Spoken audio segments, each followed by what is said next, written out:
유교윤리가 추구하는 궁극적인 목적은 수양을 통한 도덕적 인격 완성과 도덕적 이상 사회의 실현에 있다. 공자는 이를 타고난 내면적 도덕성으로 보았는데 여기서 인이란 사람을 사랑하는 것을 의미한다. 공자를 계승한 맹자는 사단이라는 선한 마음이 누구에게나 정해져 있다고 주장하였다. 유교윤리에서는 이러한 도덕성을 바탕으로 지속적으로 수양하면 누구나 도덕적으로 완성된 인간인 성인이나 군자가 될 수 있다고 본다. 더불어 유교윤리는 도덕적 공동체의 실현을 중시한다. 유교윤리에서는 진실된 마음과 상대를 대하며 자신이 원하지 않는 일을 남에게 하지 말라는 충서와 같은 덕목을 통해 타인에 대한 존중과 배려를 강조한다. 그뿐만 아니라 수신이나 수양을 바탕으로 다른 사람을 편안하게 해야 한다는 수기이안이는 가르침을 강조한다. 이렇듯 공동체를 중시하는 유교의 특성은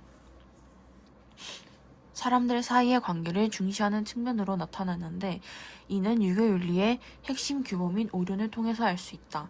유교윤리에서는 도덕적 공동체의 실현을 위해 통치 방법과 관련하여 형벌이나 무력보다는 도덕과 예의로서 백성을 교화하며 백성들이 도덕적인 마음을 잃지 않도록 기본적인 생활을 보장해 주어야 한다는 점을 강조한다.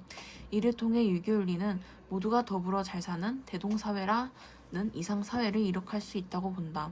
개인의 도덕적 완성과 도덕적 공동체의 실현을 특징으로 하는 유교윤리는 현대의 다양한 윤리 문제를 해결하는 데 다음과 같은 시사점을 줄 수 있다. 먼저 유교윤리는 도덕적 해이 현상을 극복할 수 있는데 기여한다. 현대 사회에는 지나친 욕망으로 인해 도덕 규범을 지키지 않아 이웃과 공동체에 피해를 주는 일이 종종 발생하고 있다. 하지만 유교윤리에서 강조하는 자기 수양의 자세를 되살린다면 도덕적 해이 현상을 극복하는 데 도움을 줄 수 있다. 또한 유교윤리는 인간성 상실 문제를 해결하는 데 도움을 줄 수 있다. 오늘날 현대인들은 인간을 단지 자신의 이익을 얻기 위한 수단으로 여기기도 한다. 인간의 내면적 도덕성을 지닌 존재로 인식하는 유교윤리는 이러한 풍조를 완화하고 인간 존엄성을 회복하는 데 기여할 수 있다. 그리고 유교윤리는 지나친 개인주의 문제를 해결하는 데 도움을 줄 수 있다. 오늘날 현대인들은 개인의 독립성과 자율성을 강조하는데 이를 지나치게 강조하다 보면 이기주의로 변질하여 사회적 문제를 일으키기도 한다. 유교윤리에서 강조하는 공동체 윤리를 현대적으로 되살린다면 이러한 이기주의로 발생하는 다양한 사회 문제를 해결하는 데 도움을 줄 수 있다. 대동사회 큰 도가 행해진 세상에는 천하가 모든 사람의 것이다. 사람은 어진이와 능한 이를 선출하며 관직을 맡게 하고 온갖 수단을 다하여 서로 간의 신뢰와 친목을 두텁게 한다.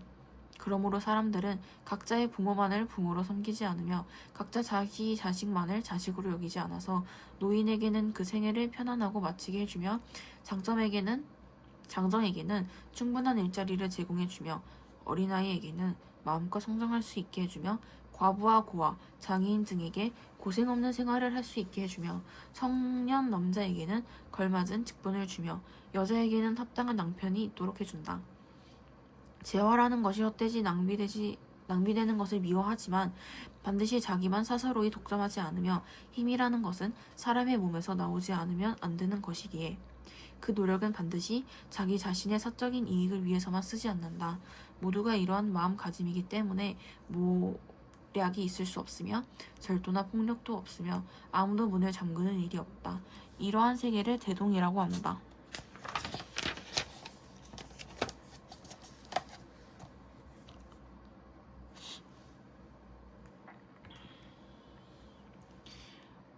불교 윤리가 추구하는 궁극적인 목적은 고통에서 벗어나 진정한 행복에 이르는 데 있다. 이를 위해 불교에서는 영기에 대한 깨달음을 강조한다. 영기란 모든 존재와 현상은 일정한 원인과 조건이 있다는 것을 의미한다. 세상의 모든 존재와 현상은 서로가 서로에게 원인이 되기도 하고 조건이 되기도 하면서 생겨나고 사라진다는 것이다. 불교에서는 모든 것이 상호관계 속에서만 존재한다는 영기의 법칙을 깨닫게 되면 모든 것에 대하여 자비의 마음이 저절로 생길 뿐만 아니라 고통의 근본적인 원인인 탐욕에서 벗어날 수 있다고 본다. 불교 윤리에서는 살아있는 모든 존재에게는 불성이 있기 때문에 모든 생명은 평등하며 인간은 누구나 주체적으로 개정해의 사막 등과 같은 수행 방법을 통해 진리에 대한 깨달음을 얻을 수 있다고 주장한다. 특히 대승불교에서는 깨달음을 얻어 중생을 구제하고자 하는 보살을 이상적 인간상으로 제시한다. 불교에서는 진리에 대한 깨달음을 얻어 고통에서 벗어나면 열반 혹은 해탈이라는 이상적 경지에 도달할 수 있다고 본다. 연기적 세계관, 평등적 세계관, 주체적 세계관을 특징으로 하는 불교 윤리는 현대의 다양한 윤리 문제를 해결하는 데 다음과 같은 시사점을 줄 수 있다. 먼저 불교 윤리는 인간의 마음을 성찰하고 정신 수양을 하는 데 기여할 수 있다. 오늘날 현대인들은 마음의 고통과 가치관의 혼란을 겪기도 한다. 불교는 참선과 같은 수행 방법을 제시하여 현대인들이 평정심을 찾는 데 도움을 준다.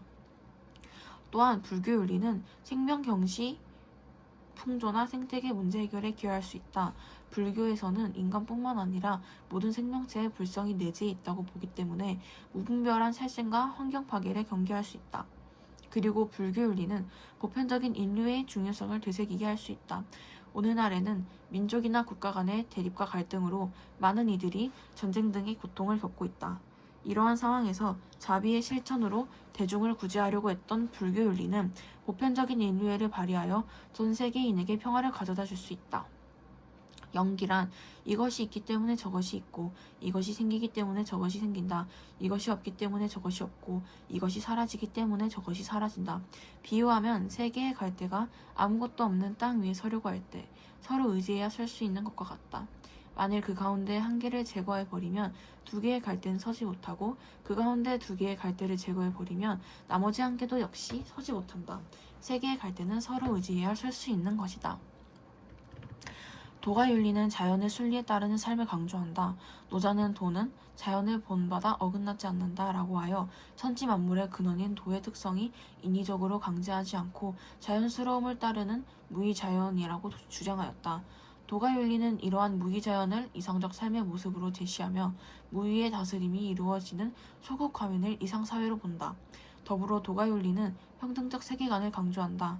장자는 도의 관점에서 볼 때 무엇을 귀하게 여기고 무엇을 천하게 여기겠는가 라고 하여 세상 만물은 평등한 가치를 지닌다고 주장하였다. 이렇게 세상 만물을 차별하지 않고 한결같이 보이는 상태를 재물이라고 한다.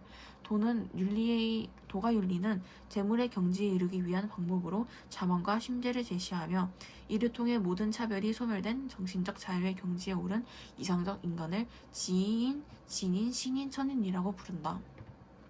자연의 순리에 따르는 삶과 평등적 세계관을 특징으로 하는 도가 윤리는 현대의 다양한 윤리 문제를 해결하는 데 다음과 같은 시사점을 줄 수 있다. 먼저 도가 윤리는 세속적 가치에 대한 지나친 욕망에서 벗어나게 하는 데 기여할 수 있다. 무의자연이나 재물을 강조한 도가 윤리는 내면의 자유로움을 추구함으로써 부와 명예 등 세속적 가치에서 벗어나 진정한 행복에 이를 수 있게 한다. 또한 도가 윤리는 환경 문제를 해결하는 데 도움을 줄 수 있다. 도가 윤리에서는 인간을 자연의 일부로 보고 자연의 질서에 순응할 것을 강조한다. 이를 통해 우리는 환경 문제를 근본적으로 해결하기 위한 사고의 전환을 이룰 수 있다. 도가 윤리는 세속적인 가치에서 벗어나 자연의 질서에 따라 물 흐르듯 살아가는 삶을 추구한다.